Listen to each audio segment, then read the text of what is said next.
5월 첫째 주일부터 어제까지 긴 그런 연휴의 시간들을 보내시고 또 이 자리에 앉으셨을 그런 분들도 계시리라 믿습니다.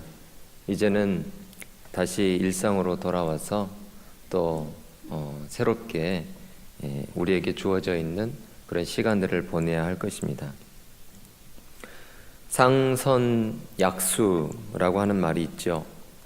최고의 선은 물과 같다라고 직역할 수 있습니다. 이 말은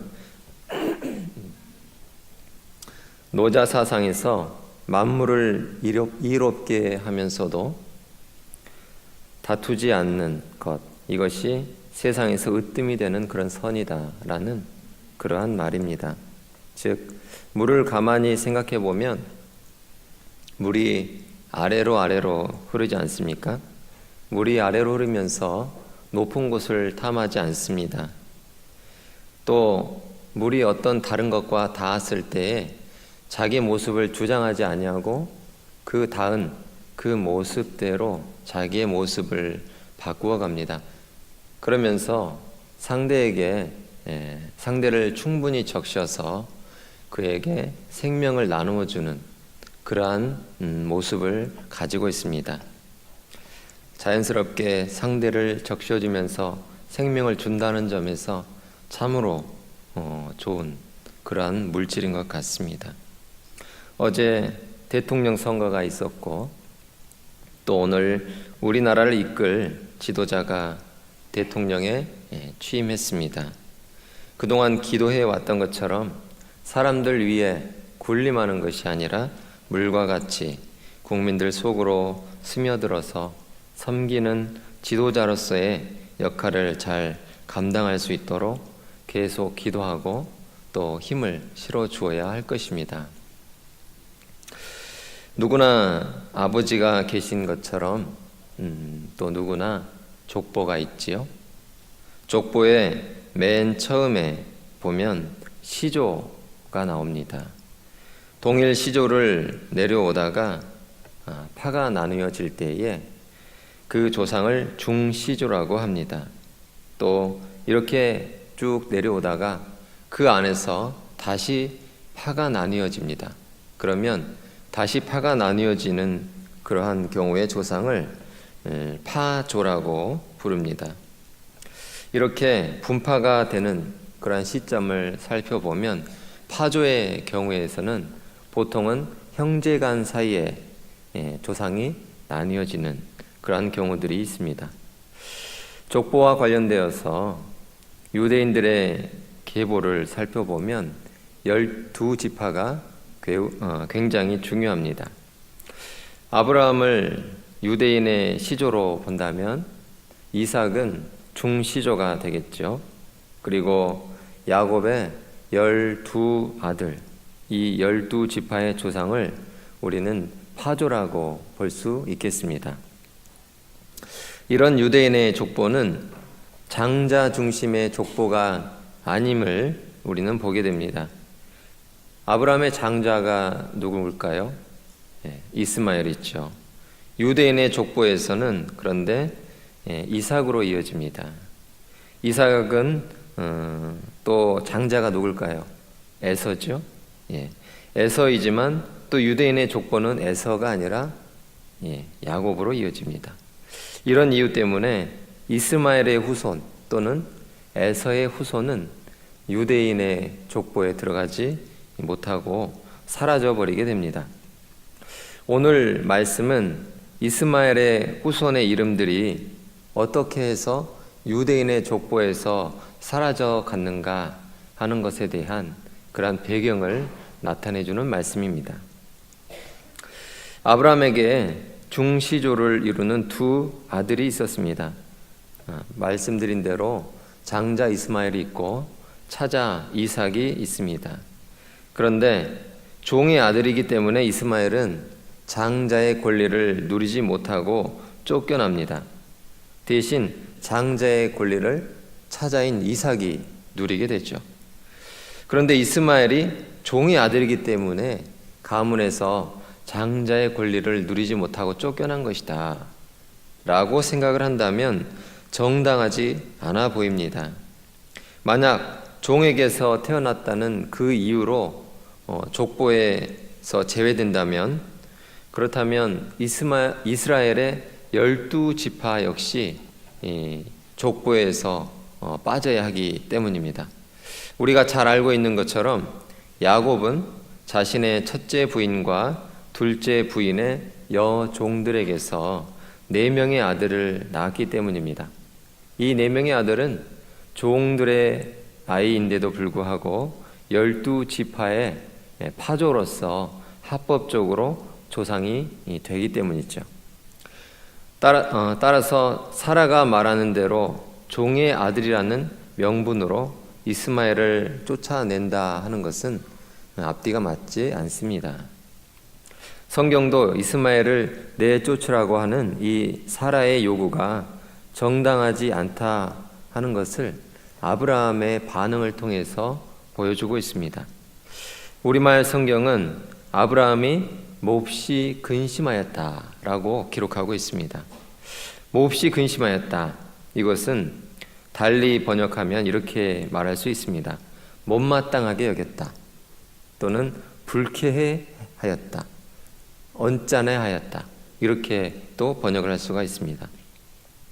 그와 같은 예들이 성경의 다른 곳에도 많이 나와 있습니다. 예를 들어서 창세기 48장에 보면 야곱이 요셉의 2 아들 중에서 장자와 차자를 바꾸어서 이렇게 축복을 하게끔 하죠.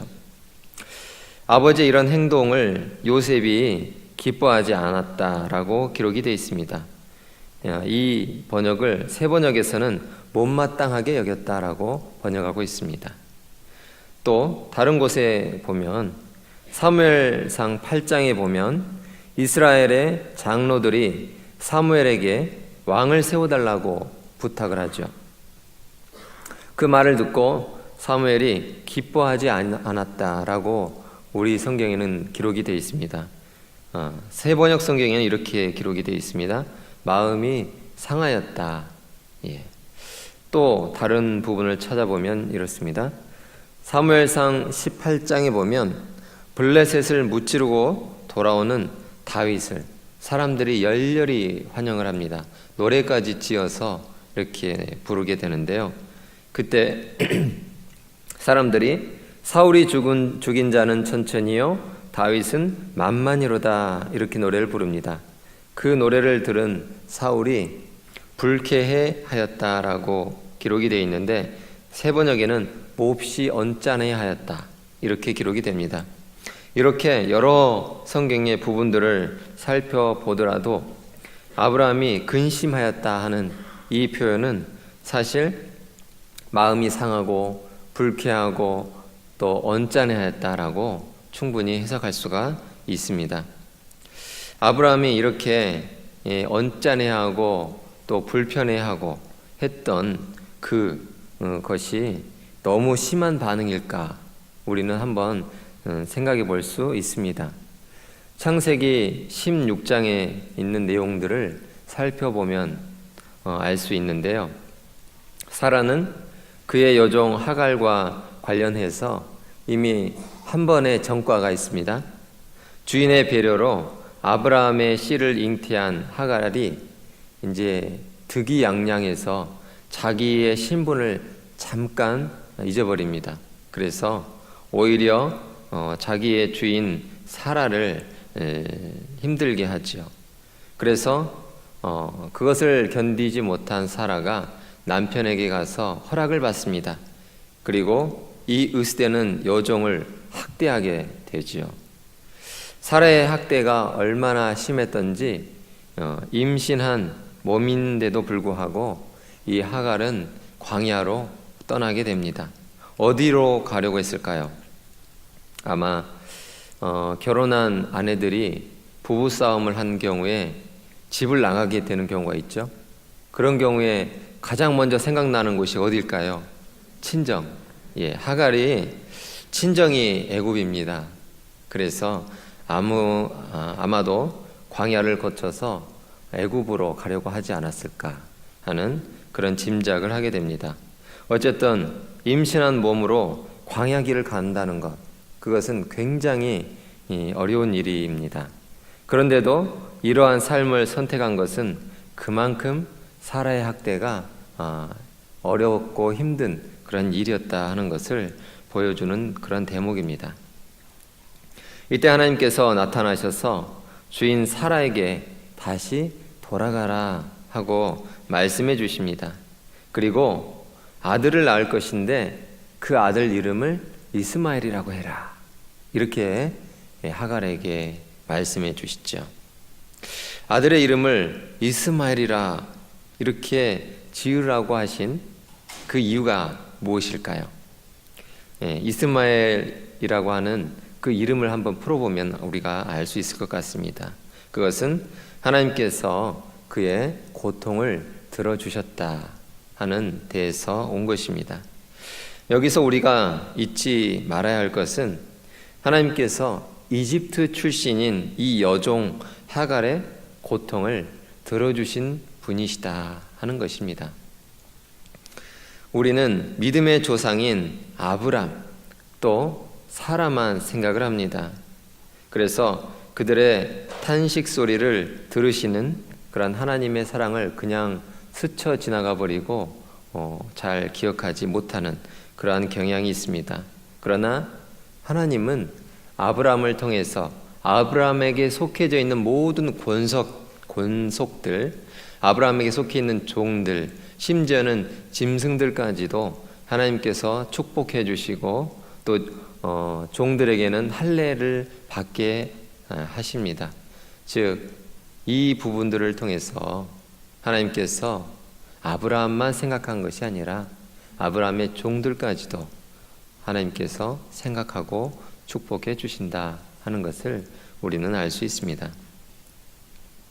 하나님은 믿음의 조상들의 하나님만이 아닙니다. 그들의 종들의 하나님이시기도 하십니다. 우리가 예수님을 믿고 구원을 받았죠. 그런데 우리가 예수님을 믿고 구원을 받았기 때문에 구원받은 하나님의 백성이다 에서부터 시작해서 구약 성경을 읽을 때 마치 내가 아브라함의 자손이고 내가 마치 유대인인 것처럼 그렇게 구약 성경을 읽는 경우가 있습니다. 그렇죠? 저도 그렇습니다. 마치 내가 아브라함의 직계 후손인 것 같은 그런 느낌을 받을 때가 많아요. 왜냐하면 내가 예수님을 믿었고 또 구원받았기 때문에, 그리고 또 우리 한 민족이 또 그런 경향이 더 있는 것 같아요. 이스라엘과 우리 한 민족을 비교해 보면 너무나도 비슷한 점이 많이 있거든요. 전에 학교에서 수업을 듣는 중에 이스라엘 대사가 오신 적이 있어요. 그러면서 하시는 말씀이 이스라엘 민족과 한 민족이 비슷한 점이 너무 많다는 거예요. 그 말에 대해서 다 동의했습니다. 이스라엘 역시 남쪽으로는 이집트가 있고 북쪽으로는 또 굉장히 강력한 시리아라든지 아수르라든지 그런 바벨론이라든지 하는 큰 나라들이 있어서 그 사이에서 강대국 틈에 끼어서 약한 나라가 마치 고래 싸움에 새우 등 터지는 격으로 굉장히 시련을 많이 겪었죠. 우리나라 역시 그렇지 않습니까? 대륙에는 중국이 있고 또 밑으로는 일본이라고 하는 큰 나라, 또 바다 조금 더 건너가면 미국이라고 하는 나라, 그 열강 사이에서 우리가 조선 말기에 우리나라를 빼앗기는 그러한 수모를 겪고 또 그 이후에 해방이 되어서도 미 군정 하에 있다가 완전하게 한 나라를 회복하지 못하고 지금까지 내려오고 있지 않습니까? 그런 것처럼 이스라엘과 우리나라가 너무 비슷한 점들이 많이 있기 때문에 우리가 성경을 읽으면서도 마치 우리 민족이 이스라엘 민족인 것 같다. 하나님께서 그래서 우리 민족의 고통을, 우리 민족의 신음소리를 들으시고 우리 민족을 불쌍히 여겨주셔서 이렇게 빠른 기간 동안에 복음화가 된 것이다 라고 생각하게 되는 것입니다. 물론 하나님은 이스라엘의 하나님, 하나님만이 아니라 또 우리 한민족만의 하나님만이 아니라 온 민족의 하나님이시고 또 온 우주의 하나님이십니다. 도망갔던 하갈이 집으로 돌아옵니다. 돌아와서는 고통소리를 들으시고 만나주셨던 이 하나님과 그 말씀에 대해서 아마도 그 남편인 아브라함에게 또 얘기했을 것입니다. 자신이 낳을 이 아이, 하나님께서 복을 주셔서 이스마엘이라고 이름까지 친히 지어주셨어요 라고 말했을 것입니다. 아브라함은 이 모든 말들을 그냥 흘려듣지 않았을 것입니다. 그리고 13년 뒤에 하나님께서 아브라함에게 나타나셔서 사레가 임신할 것이다 라고 말씀하셨을 때에 13년 전 그 기억을 다시 더듬어서 이렇게 하나님께 말씀을 드렸을 것입니다. 이스마엘이나 하나님 앞에 살기를 원합니다. 이것은 그냥 하는 이야기가 아니라 13년 전 하갈을 통해서 하나님께서 하셨던 그 말씀을 기억하고 다시 하나님께 드리는 말씀이 아닌가 하는 것들을 우리는 추측해 볼 수 있습니다. 그렇게 태어난 이스마엘, 이 이스마엘은 이삭의 태어남과 상관없이 아브라함의 아들이었습니다. 그것도 장자였습니다. 그런데 이런 장자를 사라가 내쫓으라고 합니다. 아무리 사라라고 해도 어찌 불쾌한 마음이 들지 않겠습니까?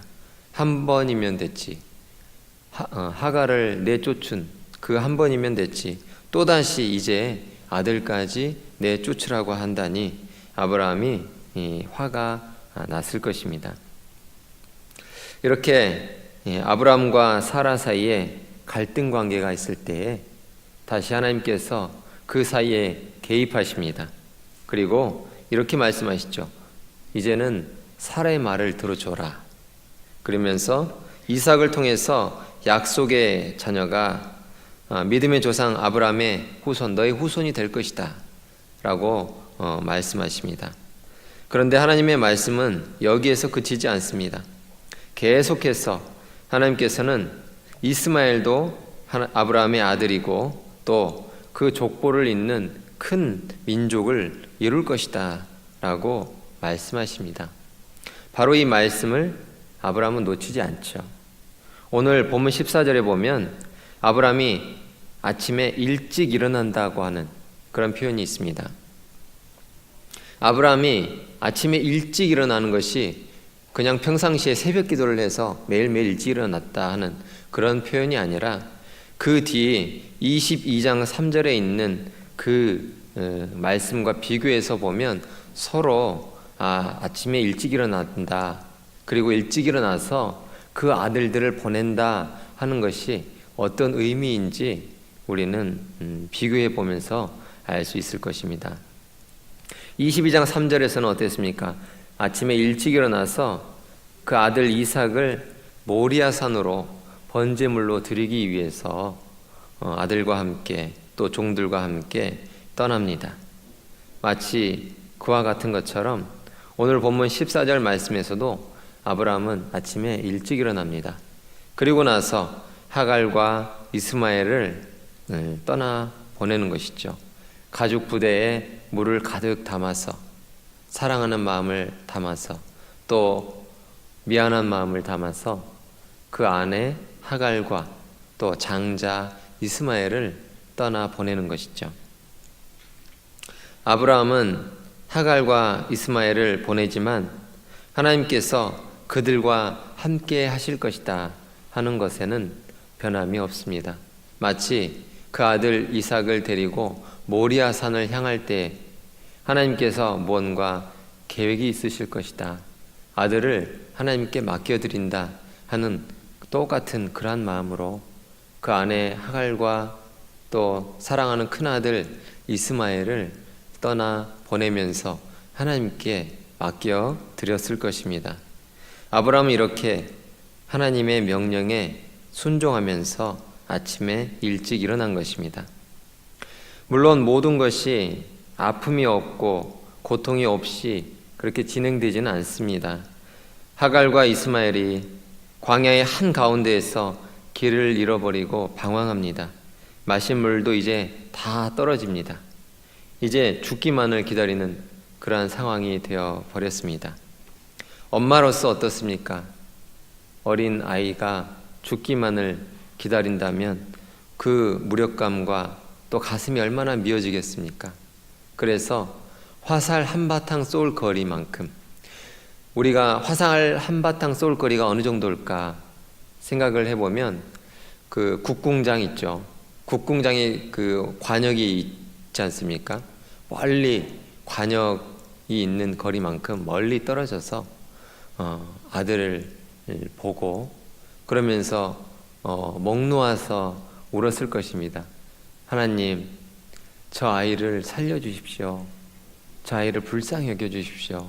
목 놓아 울었을 것입니다. 그리고 또 그 아이 역시 엄마와 떨어져서 목마른 채로 또 울었을 것입니다. 아이들 그렇지 않습니까?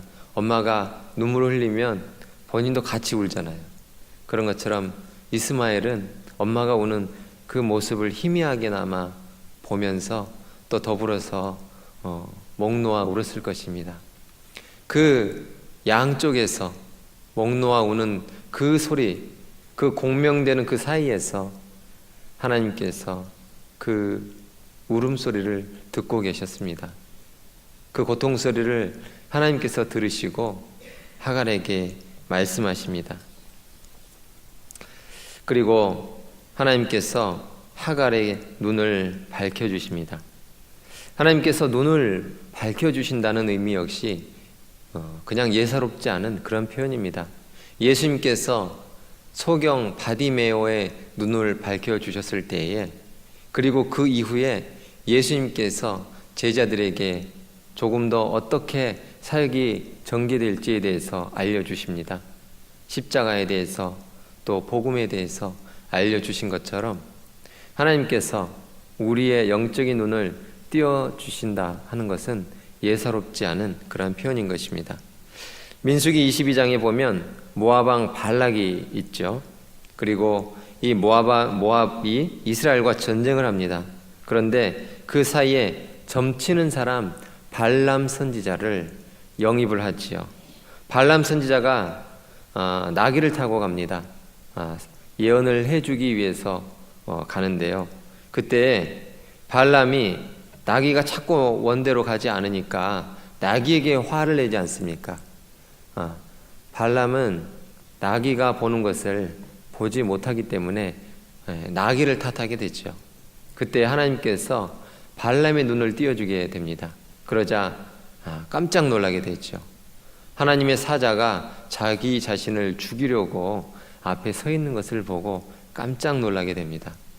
하나님은 영적인 눈을 띄워주셨을 때에, 그때에 우리로 하여금 그동안에 보지 못했던 것들을 다시 깨닫고 볼 수 있게 해주시는 것입니다. 또 그와 같은 예가 또 나와 있습니다. 열왕기 하에 6장에 보면 아람 왕이 엘리사를 잡으려고 엄청난 군대를 데리고 옵니다. 그리고 성읍을 포위하고 에워싸서 이제 도관에 든 쥐 모양으로 이제 잡혀서 죽을 일만 남아 있습니다. 그때 엘리사의 사환이 벌벌 떨면서 두려워하고 있을 때에 엘리사가 그에게 얘기합니다. 하나님께서 그 눈을 띄워주기를 원합니다. 하나님께서 그 사환의 눈을 띄워주시자 어떻게 됐습니까? 청년의 눈이 밝았을 때에 불말과 불병거가 내려와서 오히려 전세가 역전되었다 하는 것들을 깨닫게 되지 않습니까? 하나님께서 눈을 띄워주실 때에 우리는 전세가 역전되고 미처 알지 못했던 것들을 깨달아 알게 되는 그런 경험을 하게 됩니다. 하나님께서 하갈의 눈을 띄워주십니다. 그랬더니 상황이 전혀 달라지게 됩니다. 목말라서 이제 죽게 되었구나. 아들과 나는 어떻게 될 것인가. 목 놓아 울다가 하나님께서 그 눈을 띄워주셨을 때에 샘물을 발견하게 됩니다. 사실 샘물을 그동안 찾지 않았겠습니까? 물이 다 떨어졌는데 살기 위해서 본능적으로 생존을 위해서 샘물을 찾아 헤맸을 것입니다. 목숨을 걸고 헤맸겠죠. 그런데도 불구하고 샘물을 발견하지 못했습니다. 그러나 하나님께서 눈을 띄워주시자 샘물이 발견된 것입니다. 하갈이 눈이 밝아져서 샘물을 보게 된 그곳 이름이 성경에서는 브엘세바라고 합니다. 그 브엘세바에서 하갈과 이스마엘은 삶의 위기를 극복하고 앞으로 큰 민족을 이루게 되는 그러한 전기를 맞이하게 됩니다. 오늘 본문 바로 뒤에는 또 다른 이 브엘세바에 대한 이야기들이 나옵니다. 아브라함이 우물 문제를 가지고 아비멜렉과 언약을 맺고 하나님의 이름을 부른 곳이 바로 브엘세바다라고 기록되어 있습니다. 또 바로 다음 장인 22장에 보면 모리아산에서 이삭을 바쳤으나 그 이삭과 다시 집으로 돌아와서 거주지를 옮기게 되는데 옮겨서 정착한 곳이 바로 브엘세바다라고 기록이 되어 있는 것입니다. 더 놀라운 것은 26장에 있습니다. 이삭 때문에 하갈과 이스마엘이 쫓겨나게 되죠. 그리고 브엘세바 광야에서 마실 물이 없어서 죽을 지경에 이르다가 하나님께서 눈을 띄워주셔서 발견한 그 샘물, 그 샘물이 솟아오른 이 브엘세바로 바로 이삭이 이주해서 거주하게 된다는 사실입니다. 물이 솟아나는 그런 샘물을 얻게 된다는 내용도 나오죠. 참 이 이야기는 전후 맥락을 잘 살펴보면 참 놀라운 역설인 것 같습니다. 우리가 말씀을 대할 때에 믿음의 조상 아브라함과 사라는 우리 눈에 쏙쏙 잘 들어오죠. 그러나 이집트 출신 여종과 그의 태에서 태어난 이스마엘은 비교적 잘 안 들어옵니다. 마치 영화나 드라마의 주연은 눈에 잘 들어오지만 조연들은 또는 엑스트라들은 잘 안 들어오는 것처럼 그렇게 잘 비껴나가게 됩니다. 더구나 믿음의 조상의 집에서 쫓겨난 이들의 삶은 우리는 저주받은 것 아닌가라고도 생각이 되기 때문입니다. 그러나 이들의 쫓겨난 그러한 저주받았다고 여겨지는 그러한 삶, 이 고난의 삶을 통해서 하나님은 브엘세바라고 하는 샘을 발견하게 해주십니다. 그리고 브엘세바라고 하는 지역에 이삭이 들어가서 살게 되는 것입니다. 믿음의 터전이 되는 것입니다. 우리는 광야에서 울부짖으면서 하나님의 자비하심을 구했던 이 하갈의 눈으로 말씀을 대할 때에 우리 역시 말씀을 대하는 새로운 눈이 띄어지리라 믿습니다. 놀라운 그런 다른 차원의 말씀들을 역시 발견하게 되리라 믿습니다. 하나님께서 함께 하시는 곳, 오늘 본문의 놀라움은 또한 여기서 그치지 않습니다. 우리가 눈을 비비고 다시 한번 다른 관점을 가지고 성경 말씀을 한번 살펴보았으면 좋겠습니다. 바로 20절 전반부에 나오는 말씀인데요. 하나님께서 그 아이와 함께 계셨다 하는 그런 말씀입니다. 하나님께서 어떤 사람과 함께 계셨다. 이 말씀은 굉장히 중요한 말씀입니다. 저는 이 말씀을 너무너무 사랑해서 기도할 때마다 하나님 저희와 함께 해주시옵소서 라고 기도합니다. 왜냐하면 하나님께서 아브라함과 함께 하셨을 때에 짐승들이 늘어나고 재물이 늘어나고 세력이 늘어났습니다. 하나님이 함께 주신다는 이 증표가 바로 하나님께서 복을 주셔서 다른 사람들도 역시 그런 것들을 알 수 있게 된다는 그런 징표들이 있거든요.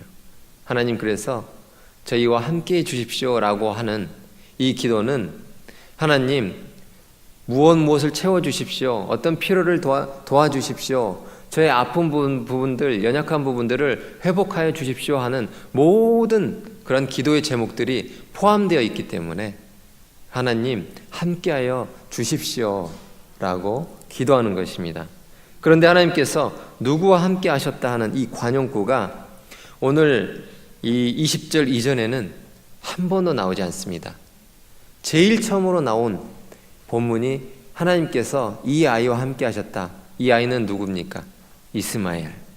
이스마엘과 함께 하셨다 하는 이 말씀이 가장 먼저 등장하고, 그 이후에 믿음의 하나님의 복을 받은 그런 이삭과 함께 하셨다, 야곱과 함께 하셨다 하는 그런 내용들이 나오는 것입니다. 하나님께서 이삭에게 내가 너와 함께 있다 라고 말씀하십니다. 이삭이 브엘세바로 거주지로 옮겼을 때에 또다시 하나님께서 나타나셔서 내가 너와 함께 있다 라고 말씀해 주십니다. 하란으로 가던 베델에서 야곱에게 나타나신 하나님께서 내가 너와 함께 있겠다 라고 말씀해 주십니다. 정말 이 라반 밑에서 정말 힘든 그 시절을 보냈을 때에 야곱이 어떤 말씀으로 버텼을까요? 바로 이 말씀입니다. 내가 너와 함께 하겠다. 이 말씀 하나로 버텼습니다. 애굽으로 팔려간 요셉이 보디발의 집에 있을 때에, 감옥에 갇혀 있을 때에 그 요셉을 지탱해 준 그 말씀 역시 내가 너와 함께 하겠다. 바로 이 말씀입니다. 하나님께서 함께 하심은 그 어떤 축복과 비교해도 결코 손색이 없는 최고의 복인 것입니다. 집에서 쫓겨나서 광야의 삶을 살고 있는 이스마엘에게 하나님의 함께 하심이 처음으로 선포된다는 것, 이것은 정말 이상하고 신비하리만큼 우리에게 낯설게 느껴집니다. 더구나 아브라함의 차자인 이삭을 약속의 계보를 잇는 조상으로 여기는 유대인에 비해서 아랍 사람들은 아브라함의 장자인 이스마엘을 자신들의 조상으로 여기죠. 이슬람의 창시자인 마호멧이 바로 이스마엘 가문 출신이라고 합니다. 이 두 종족, 또 두 종교가 서로 갈등하고 있습니다. 그리고 우리 기독교는 유대인의 편을 드는 그런 경향이 있습니다. 이스마엘을 저주받은 길을 가는 종의 아들로만 생각하는 것, 그것이 아마 우리의 무의식 속에 있지 않나 하는 그런 생각을 해봅니다. 그래서 오늘 본문을 읽으면서도 이스마엘에 대한 하나님의 함께 하심을 우리가 그동안 간과한 것이 아닌가 하는 그런 생각도 듭니다. 때문에 정말 눈이 밝아져야 하는 이들이 있다면 바로 우리가 아닌가 하는 그런 생각도 듭니다. 창세기에서 하나님의 함께 하심이 나타나는 부분들을 자세히 살펴보면 대부분은 굉장히 어려울 때입니다. 고난받고 있을 때, 그때 하나님께서 그 고통 가운데에 나타나셔서 내가 너와 함께 하겠다 라고 말씀해 주십니다. 그리고 그 말씀을 들었을 때에 이루하심을 얻고 그 말씀 하나를 가지고 그 어려운 고난의 길들을 무사하게 통과해 나가는 것들을 성경 여러 곳에서 발견하게 되는 것입니다. 믿음의 조상들은 삶이 평탄하지 못했습니다. 늘 방황하면서 여기저기 삶의 거주지를 이동하였고 또 이웃 종족들과 긴장 관계 속에 있었습니다. 팔려가기도 하고 종살이하기도 하고 옥에 갇히기도 하였습니다. 그때마다 그 고난들과 고통들을 이겨낼 수 있었던 그 단 한 말씀은 내가 너와 함께한다 하는 말씀이었습니다. 이스마엘도 쫓겨나서 광야에서 유리하는 자가 되었고 죽음의 문턱에서 하나님의 함께하심으로 생명의 물을 마시고 광야에서의 삶을 이겨내게 되었습니다. 하나님을 향하여서 신실한 삶을 살려다가 또 광야로 쫓겨나게 될 그러한 위기 가운데 계신 분들이 우리 서림 공동체 안에도 계시죠. 정말 하나님께서 본의 아니게 또 원치 않는 그러한 병들을 허락하셔서 하나님, 저는 왜 이런 광야의 길을 가고 있나요? 광야 한가운데에 저는 버려지는 것입니까? 라고 부르짖을 때에 하나님께서 광야 가운데에 죽어가면서 외쳤던 그 이스마엘과 하갈에게 함께 하셨던 내가 너와 함께 하겠다 라는 그런 하나님의 음성을 또한 들으시게 될 줄로 믿습니다. 우리가 삶의 어려운 고비고비마다 어려움 가운데 있을 때마다 고통 소리를 들으시고 그 부르짖음 소리를 외면치 아니하시는 그러한 하나님의 함께 하신다는 그 음성을 들을 수 있기를 원합니다. 우리는 그래서 이 광야의 삶을 회피하지 말아야 합니다. 왜냐하면 광야는 우리의 눈이 밝아지는 것이고 내가 너와 함께 하겠다라고 말씀해 주시는 그 하나님의 음성을 들을 수 있는 그러한 자리가 되기 때문입니다. 우리의 삶을 풍요롭고 편안하게 해주는 것들을 내려놓고 삶의 본질적인 것들에 집중할 수 있는 자리이기도 하기 때문입니다. 방황하면서 통곡하는 그러한 여러 하갈 이스마엘들과 함께 십자가를 통해서 천국으로 가는 그러한 믿음의 지체들이 되기를 주님의 이름으로 축복합니다.